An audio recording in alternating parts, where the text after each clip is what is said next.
एक कहानी इस दौर की सबसे अच्छी है, उसने कहा था।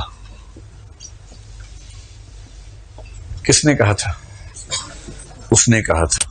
इसके लेखक कौन है? चंद्रधर शर्मा गुलेरी। पूरा याद ना रहे तो गुलेरी जी, ये हिंदी में खूब चलता है, गुलेरी जी ने लिखी है। ये बड़ी रोमांटिक किस्म की कहानी है। जो 18, 20, 22, 24 साल की उम्र में हार्मोन्स काम करते हैं ना, अभी आप जिस दौर में हैं, इस दौर में यदि आपको कोई ऐसा व्यक्ति मिल जाए जिसके लिए आपका मर मिटने का मन करे, इस दौर में ऐसा हो सकता है, बड़ी बात नहीं है। इसमें आपकी गलती नहीं, हार्मोन्स उछल रहे हैं आपके ज्यादा, उसकी गलती है। और किसी पर आप मान लीजिए बहुत ज्यादा मतलब क्या है, कुर्बान है, और वो आपसे कहे कि देखो मेरे साथ ऐसा हो गया है, मेरे घर में ऐसा हो गया है, क्या तुम मेरे लिए अपनी जान दे सकते हो? तो अधिकांश बच्चे बोलेंगे बस इतनी सी बात, अभी बताओ कहां जान देनी है, और जाके शहीद हो जाएंगे। क्योंकि ये उम्र ऐसी है, इस उम्र में संभलते नहीं इमोशंस। जब आप 30-35 साल के हो जाएंगे ना, उसके बाद यदि आपको प्रेम हुआ, बुढ़ापे वाला प्रेम हुआ मान लीजिए, और तब कोई कहे मेरे लिए जान दे दोगा, जान छोड़ो, पान भी नहीं दूंगा मैं तो, है ना, अपना काम खुद किया करो, नाटक करने की जरूरत नहीं है। घर में दिक्कत है, खुद सोल्व करके आओ, मैं नौकर हूं तुम्हारा, जान दे दूंगा, जान दे दो। तो उम्र के अंतर से होता है। अभी जो आप 16 से 22-24 साल की उम्र होती है ना, ये उछलकूद वाली उम्र है, इसमें टेस्टोस्टेरोन उछलता रहता है बहुत ज्यादा और संभलता नहीं। तो इसका जो नायक है लहना सिंह, इसी दौर का व्यक्ति है। बचपन से एक लड़की से प्यार करता था, पर जैसा कि अक्सर होता है शादी नहीं हो पाई उससे। ऐसा भारत में ही होता है, विकसित देशों में शादी हो जाती है, वहां तो पेरेंट्स कहते हैं भाई शादी कर लो, हमें मत परेशान करो। फिर वो कहते हैं कि इससे करनी, बोले हाँ कर लो, वो थोड़ा विरोध तो करो। विरोध क्यों करेंगे भाई, तुम्हें शादी करनी, तुम्हें जियो, हम क्यों विरोध करेंगे, 10 पैसे मत मांगना हमसे, जाओ। और यहां तो यह है कि पूरे गांव की नाक का सवाल हो जाता है। क को ख पसंद है, 2 गांव तनाव में इस बात से, 2 कुनबे, 2 गोत्र तनाव में आ गए हैं, 2 शहर तनाव में है। क्यों? क्योंकि क को ख पसंद है, बस। इतनी बेरोजगारी दुनिया में कहीं नहीं है, केवल भारत और भारत जैसे देश, जैसे पाकिस्तान में भी इतना तनाव हो जाता है। पाकिस्तान तो कैसा देश है समझ नहीं। तो नायिका नायक बचपन से प्यार करता था, नायिका से शादी हो नहीं पाई। नायिका की शादी हुई जिससे वो गया हुआ है एक युद्ध में, लड़ाई में, उसकी जान खतरे में है। और ये लहना सिंह जो बचपन से प्यार करता है, बचपन से लट्टू है, नायिका ने उससे बहुत प्यार से कहा कि क्या तुम मेरे पति की जान बचाने के लिए जाओगे? उससे कहा अरे मेरे जीवन का उद्देश्य ही क्या है इसके अलावा। ये बेरोजगार नायक एक कंसेप्ट है। नायिका कह रही है कि मैं शादी कहीं और कर रही हूं, नायक क्या बोल रहा है, जब कोई तुम्हारा हृदय तोड़ दे, तड़पता हुआ जब तुम्हें छोड़ दे, तब तुम मेरे पास आना प्रिय, ये बेरोजगार खड़ा है, खड़ा ही रहेगा तुम्हारे लिए। ये वाली जो थीम है ना प्रेम की, ये एक जमाने में चला करती थी, आजकल तो इसका कोई महत्व रह नहीं गया है। आजकल तो क्या है, तू नहीं कोई और सही, कोई और नहीं कोई और सही, बहुत लंबी है जमीन, मिलेंगे लाख हंसी, इस जमाने में सनम तू अकेली तो नहीं। आजकल का ट्रेंड ये है। ऐसा होता है, समय बदलता है, प्रेम की धारणाएं बदलती हैं, प्रेम करने वालों का मूड बदलता है। तो लहना सिंह ने कहा क्यों नहीं। लहना सिंह उसके पति को बचाने के लिए युद्ध में गया और उससे अपनी जान दे दी।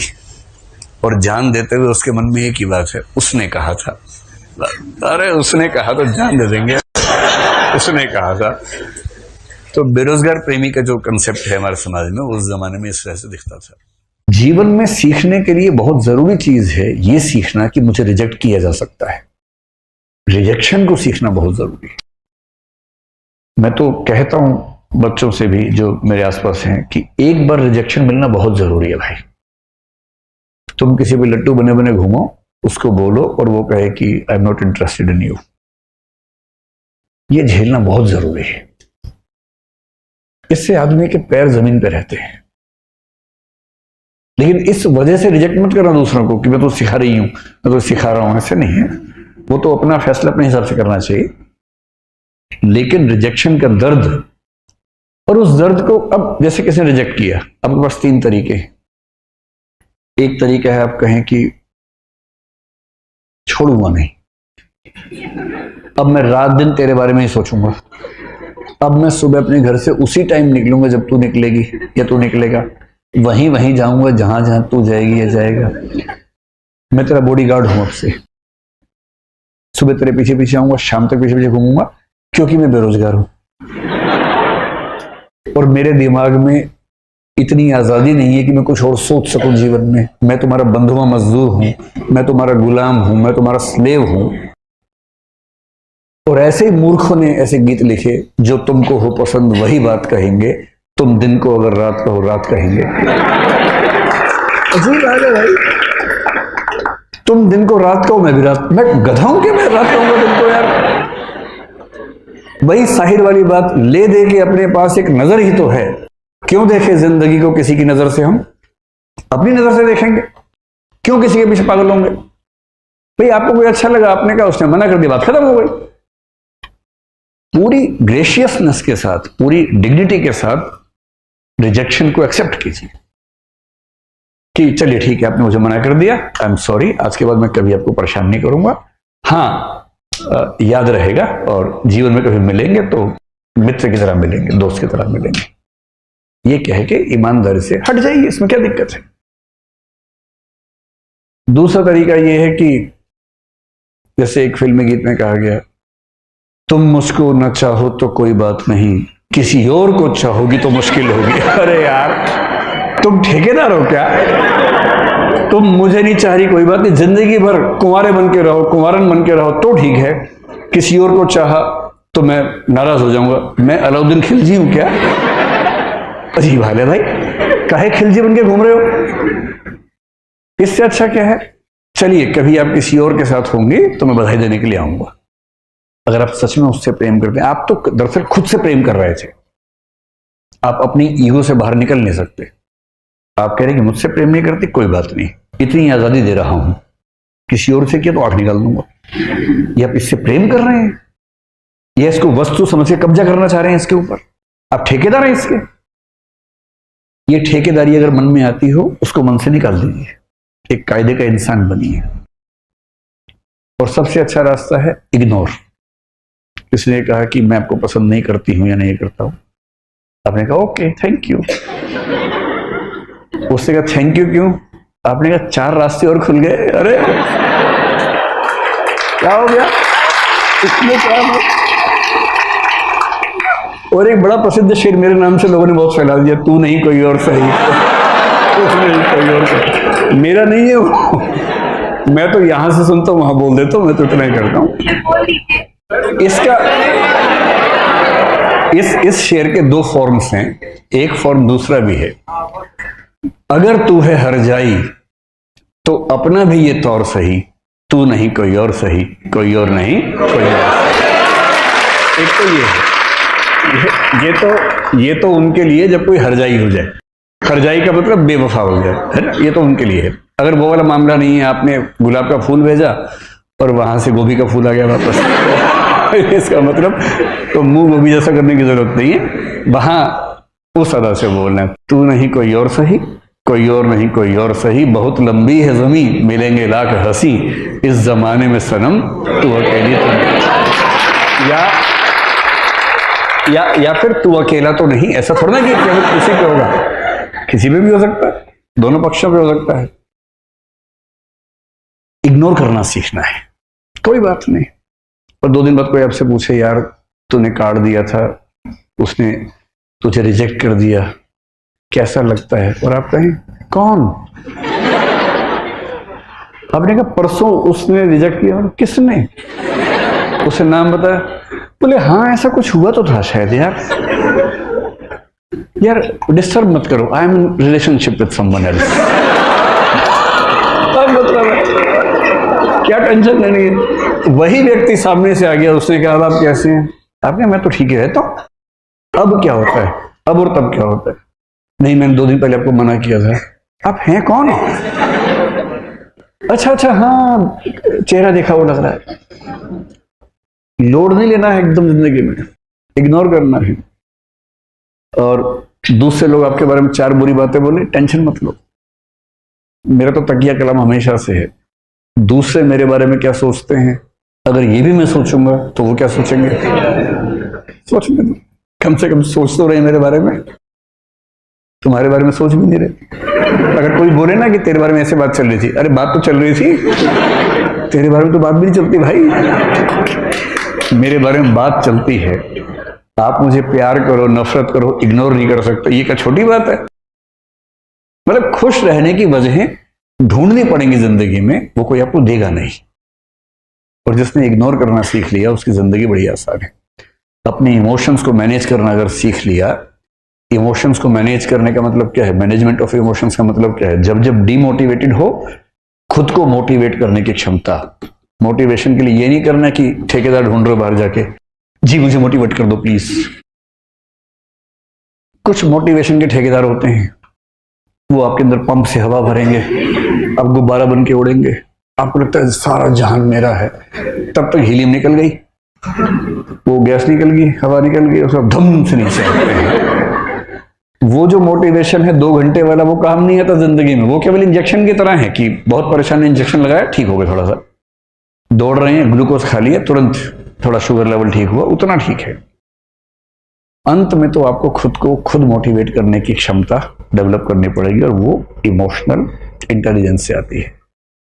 आपके आसपास जो लोग हैं, पेरेंट्स हैं, भाई बहन हैं, उनके इमोशंस को मैनेज करना है। उन्होंने बहुत तपस्या करके आपको भेजा है, रूखे नहीं होना है कि वो फोन करे आपको, क्या मम्मी रोज फोन कर देती हो, क्या पापा बिजी हूं, पढ़ रहा हूं, ये ड्रामा नहीं करना है। उनका दिल रखने की क्षमता विकसित करनी है। टाइम ना हो तो भी दिन में एक प्यारा सा मैसेज भेज ही देना है।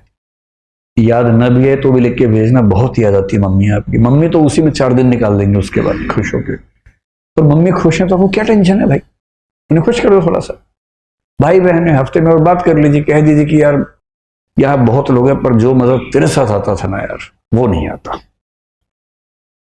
ये सब बातें बहुत जरूरी है जीवन में, ताकि आपके जो संबंध हैं, इमोशंस हैं, वो ठीक रहें, वो भी आपके प्रति अच्छा महसूस करें, और आप भी अच्छी फीलिंग रहे कि आप कनेक्टेड हैं। एक संसार आपके पास है जो आपकी चिंता करता है।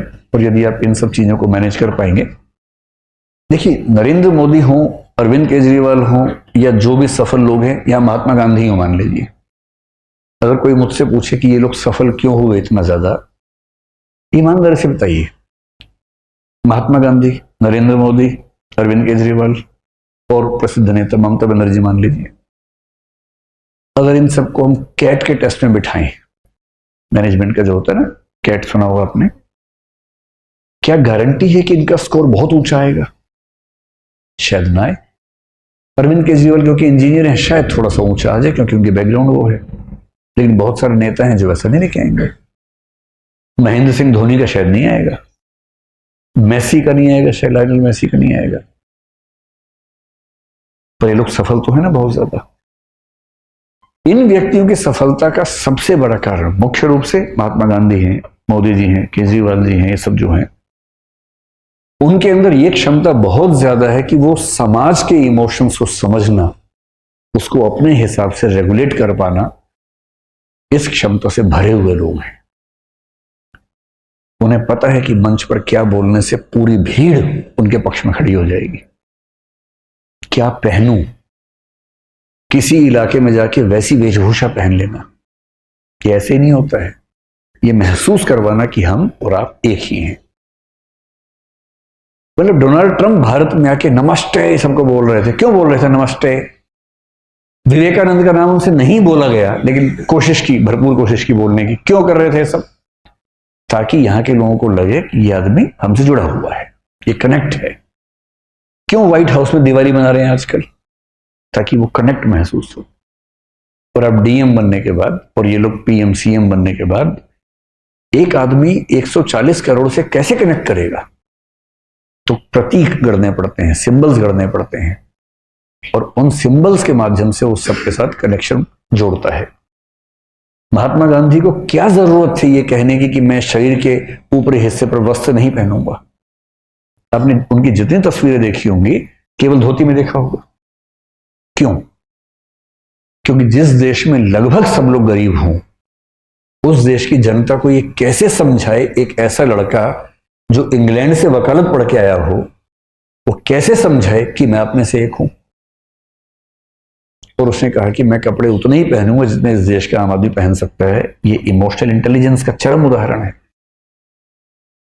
नमक का सत्याग्रह क्यों किया? मिर्च का क्यों नहीं किया? खरबूजे का क्यों नहीं किया? या केसर का क्यों नहीं किया? क्योंकि नमक वो चीज है जो हर इंसान को चाहिए, सबसे बेसिक नीड है। और जो नमक पे बात कर सकता है उससे हर व्यक्ति कनेक्ट करेगा। और जो कहे कि मैं ब्रोकली आंदोलन करूंगा, ब्रोकली मूवमेंट करूंगा, उससे कुछ अमीर रईस लोग, सुपर मध्य वर्ग के लोग शायद कनेक्ट कर पाए। बाकी सोचेंगे ये होता क्या है भाई। मैलांचल उपन्यास में जब स्वाधीनता आंदोलन पढ़ते हैं बहुत मजेदार सीन चलता है। तो वहां चल रहा है गांधी जी जिंदाबाद, और गांव के लोग समझ नहीं पा रहे जिंदाबाद क्या होता है। एक बोल रहे जिंदा बाघ है, बाघ, जिंदा बाघ, नेहरू जी जिंदा बाघ हैं, गांधी जी जिंदा बाघ हैं, जिंदा बाघ हैं। अब आपके मुहावरे गांव में कैसे पहुंच रहे हैं? आप जिंदाबाद कर रहे हैं, वहां जिंदा बाघ समझ रहे हैं। आजादी मिल गई, लोग कह रहे हैं स्वराज मिल गया, स्वराज का फल मिल गया, आजादी का फल मिल गया। अब गांव के लोग क्या बोल रहे हैं? ये कब काटेंगे फल? मीठा होता है। तो एक महान नेता वो है जो उस भाषा में बात कर सके जो एकदम आम आदमी समझता हो, उसके मुद्दे समझता हो। और आप जब डीएम बनेंगे, अगर चाहते हैं कि डीएम के तौर पे लोग आपको याद रखें, 100 साल बाद भी कहानियां चले कि बेटा आज से 100 साल पहले एक डीएम साहिब आई थी, यहाँ डीएम साहब आए थे, ये नाम था उनका। तो उसके लिए जरूरी है कि आप इन चीजों पर गौर करें और अपने इमोशंस को भी विशेष रूप से किसी के दबाव में ना आए बिना मैनेज करें। मुझसे कोई पूछे कि सबसे महत्वपूर्ण क्या है, तो मैं एक शब्द का इस्तेमाल करता हूं जिसका नाम है PQ। जीतने के लिए कुछ लोग तलवार और बंदूक लेकर जाते हैं, कुछ लोग चेकबुक और कैश लेकर जाते हैं। भावनाओं के लेवल पर अगर आप ऐसी कोशिश करें तो हम इसे लव अफेयर कहते हैं। प्रेम कोई रिश्ता नहीं है, एक रिश्ता एक अलग चीज है। अगर आप इच्छुक हैं तो आप प्रेम बन सकते हैं। आप अपनी भावनाओं को एक बहुत ही मीठी जगह बना सकते हैं।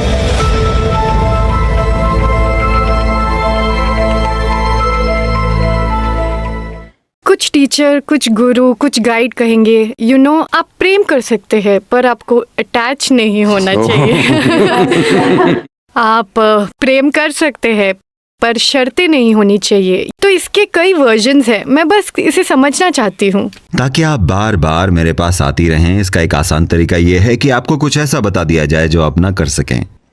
कोई ऐसी सीख दे दें जिस पर आप कभी अमल ना कर पाएं। आपको प्रेम करना चाहिए पर जुड़ाव नहीं होना चाहिए। अब आपको मशवरे के लिए मेरे पास आते रहना पड़ेगा हमेशा। मैं कहता हूं खुद को अपने लव अफेयर में झोंक दीजिए और इसमें मर मिटिए, कुछ ना कुछ तो होगा। अगर आप प्रक्रिया में मर मिटने को तैयार हैं तो कुछ अच्छा होगा। कोई एक चीज नहीं, चाहे आपका काम हो, आपका जीवन हो, प्रेम हो या कुछ भी हो। अगर आपको खुद को इसमें पूरा झोंकना नहीं आता तो आप कभी इनके स्वाद को नहीं जान पाएंगे। प्रेम करो पर जुड़ो मत। तब आप प्रेम करना ही क्यों चाहते हैं? सिर्फ इसलिए क्योंकि आप किसी को अपने जीवन के, खुद के एक हिस्से के रूप में शामिल करना चाहते हैं, इसीलिए आप प्रेम करते हैं। नहीं, मैं प्रेम करता हूं पर मैं जुड़ा नहीं हूं। इसका मतलब है आपको मशवरे के लिए रोजाना आना पड़ेगा। यह एक मनोचिकित्सक के काम जैसा है। आपको जाकर हर रोज सोफे पर बैठना होता है। आपको इलाज चाहिए और उसकी एक फीस। मतलब ठीक है, आप प्रेम कर सकते हैं और अटैच भी हो सकते हैं। नहीं नहीं, मैंने ये नहीं कहा। ठीक है, मैं मशवरे के लिए वापस आ रही हूँ। तो आपने क्या कहा?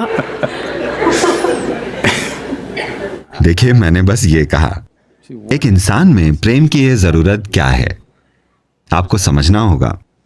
एक इंसान लगातार इंसान हमेशा उससे कुछ ज्यादा होने की चाहत रखता है जैसा कि वो अभी इस वक्त है। अगर ये चीज एक साधारण बुनियादी शारीरिक अभिव्यक्ति पाती है तो हम इसे सेक्सुअलिटी या कामुकता कहते हैं। कामुकता मतलब बस ये, शारीरिक रूप से आप किसी चीज को अपना हिस्सा बनाने की कोशिश कर रहे हैं जो आपका हिस्सा नहीं है। कुछ पलों के लिए आप सफल हो सकते हैं। अगर मानसिक रूप से आप ऐसा करें तो इसे लालच, जीत या बस सीधे सीधे शॉपिंग कह दिया जाता है। कुछ लोग जीतने के लिए तलवार और बंदूक लेकर जाते हैं, कुछ लोग चेकबुक और कैश और क्रेडिट कार्ड लेकर जाते हैं। बात यह है कि आप किसी चीज को अपना हिस्सा बनाना चाहते हैं, पूरा प्रयास इसी का है। चाहे आपको पैसा चाहिए या दौलत, या आप किसी देश पर कब्जा करना चाहते हैं, यह क्या है? कोई चीज जो आप नहीं हैं, आप इसे अपना बनाना चाहते हैं। आपका प्रयास इसे अपना एक हिस्सा बनाने का है। अगर यह भावनाओं के स्तर पर होता है, अगर आप ऐसा भावनाओं के स्तर पर करते हैं तो हम इसे लव अफेयर कहते हैं। आप किसी दूसरे को जो आपका एक हिस्सा नहीं है, उसे अपना एक हिस्सा बनाने की कोशिश कर रहे हैं। यह एक लव अफेयर है। अगर आप इसे जागरूकता से करते हैं तो हम इसे योग कहते हैं। योग का मतलब है मिलन। तो ये सब प्रयास ठीक है, हर चीज की अपनी सुंदरता है, पर इनकी अपनी सीमाएं होती हैं। जब आप बाकी सभी तरीकों की हदों को समझ लेते हैं तो इसमें कुछ गलत या सही नहीं है। बस इतना है कि ये कुछ समय के लिए ही काम करेगा, हमेशा के लिए नहीं। जब आपको यह एहसास हो जाता है तो आप जागरूकता से समावेश करने की कोशिश करते हैं। जब आप जागरूकता से शामिल करने की प्रक्रिया बन जाते हैं, अगर आप यहां बैठकर हर चीज को खुद के जैसा ही अनुभव करते हैं, तब आपको योगी कहा जाता है। ठीक है, तो ये एक सफल लव अफेयर है। आपने कहा प्रेम और शामिल करना। मुझे समझ नहीं आ रहा है कि मैं इस कमरे में सबसे प्रेम कैसे करूं। आप नहीं कर सकती। कुछ लोग ऐसे होते हैं जिन्हें आप प्रेम नहीं कर सकती। मैं मुश्किल से ऊपर तक देख पा रही हूँ। तो आप अपने प्रेम में सभी को कैसे शामिल करें? देखिए, क्योंकि आप प्यार को एक ऐसी चीज की तरह देख रही हैं जो आपको होता है, या आप प्यार की प्रक्रिया को होने देते हैं केवल इसीलिए कि आप किसी विशेष गुण की सराहना करते हैं, किसी की नाक का आकार, या उनके दिमाग का आकार, या उनके विचार, या उनकी भावना, या उनके बोलने का तरीका, या जिस तरह से वो काम करते हैं, या जैसे वो आपको देखते हैं, कुछ ऐसा। बहुत सारी चीजें हैं। ये उस पर निर्भर है जो आपको स्वीकार्य है। अगर उन्होंने कुछ ऐसा किया जो आपको स्वीकार्य नहीं है तो प्रेम चटक के ढह जाता है। Now what I am saying is, I want you to look at this, whether love happens to you or hate happens to you, anger. तो अब मैं ये कह रहा हूं, मैं चाहता हूं आप इस पर ध्यान दें। चाहे आपको प्रेम हो या नफरत हो या क्रोध हो, या आपको दुख हो या आपको खुशी हो, ये सिर्फ आपके भीतर ही होता है ना? हाँ। ये कभी लोग कहते हैं प्रेम हवा में है, नहीं, क्योंकि आप अपनी भावनाओं में बहुत मधुर अनुभव कर रहे हैं। अचानक हवा उमंग भरी महसूस होती है, हमेशा से ऐसी है। आप पूरा जीवन इसे चूकते रहे, अब आप इसे महसूस करना शुरू कर देते हैं। ठीक है, तो इंसान का जो भी अनुभव है, प्रेम या घृणा, चाहे वो जो भी हो, ये सिर्फ आपके भीतर होता है। मैं ये कह रहा हूं कि कम से कम आपके भीतर जो होता है वो आपकी मर्जी से हो।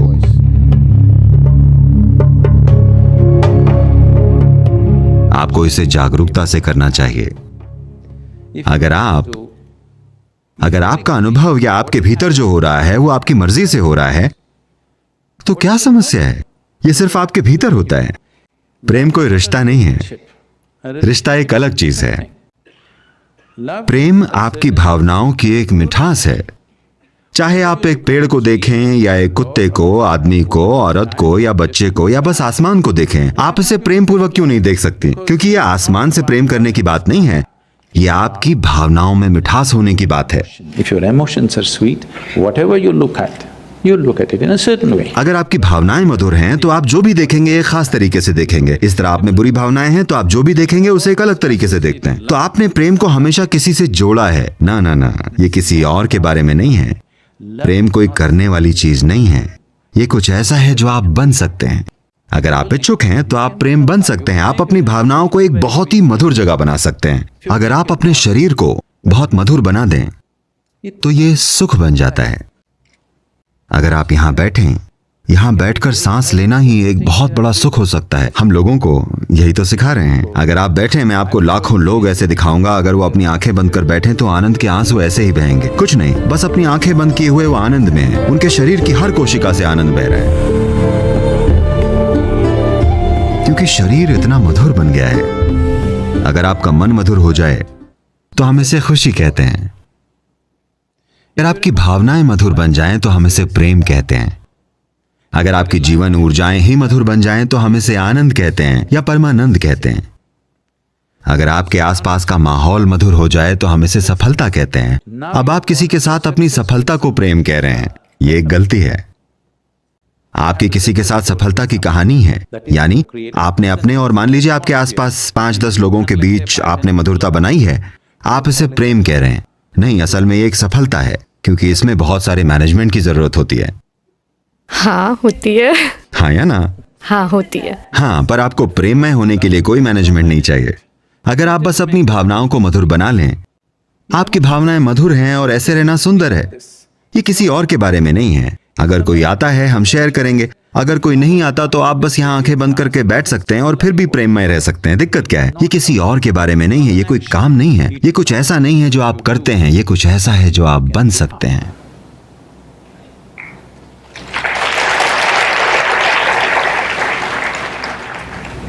ये बड़ी प्यारी अच्छी लगने वाली बात। ये अच्छी लगने वाली बात, ये वैसी है जैसी है। मतलब आपको वाकई इसकी प्रैक्टिस करनी पड़ेगी। क्यों? क्योंकि मुझे लगता है, देखिए, मैं बस यही तो कह रहा हूं, अगर ये एक काम होता तो काम को आप प्रैक्टिस से परफेक्ट बना लेते हैं। अगर ये एक काम हो तो मैं कह रहा हूं प्रेम कोई काम नहीं है। क्या स्वास्थ्य एक काम है? क्या आप स्वस्थ होने की एक्टिंग कर रही हैं? नहीं। मुझे पता आप एक एक्टर हैं, पर आप स्वस्थ होने की एक्टिंग नहीं कर रही हैं ना? नहीं। तो स्वास्थ्य है क्योंकि हमने कुछ चीजें की हैं और इसलिए स्वास्थ्य है ना? ओ, हमने चीजें नहीं की है, हमें मिला है। अरे बेशक हमने की हैं। ना ना ना ना, अरे हमें दिया गया है, पर अगर आप खराब खाना खा लें, बुरी तरह जिएं, तो आप स्वस्थ नहीं रहेंगी, है ना? हमने अपना स्वास्थ्य संभालने के लिए कुछ चीजें की हैं। उसी तरह अगर आप कुछ चीजें करें, आप अपने मन की मधुरता को संभाल सकते हैं। अगर आप कुछ और चीजें करें तो आप अपनी भावनाओं की मधुरता को संभाल सकती हैं। अगर आप कुछ और चीजें करें तो आप अपनी जीवन ऊर्जाओं की मधुरता को भी संभाल सकती हैं। ये चीजें हैं जो आप कर सकती हैं। अब जो आप भीतर से कर सकती हैं, आप उसे बाहर से संभालने की कोशिश कर रही हैं। जो आपके भीतर यहां हो सकता है, आप उसे अपने आसपास माहौल बनाकर संभालने की कोशिश कर रही हैं, जिसे करना बहुत मुश्किल काम है, क्योंकि संसार में 100% आपका मनचाहा कभी नहीं होगा। कुछ हद तक हम इसे संभाल सकते हैं, पर हम इसे खुद पूरी तरह मैनेज नहीं कर सकते, क्योंकि इसमें कई ताकतें शामिल होती हैं।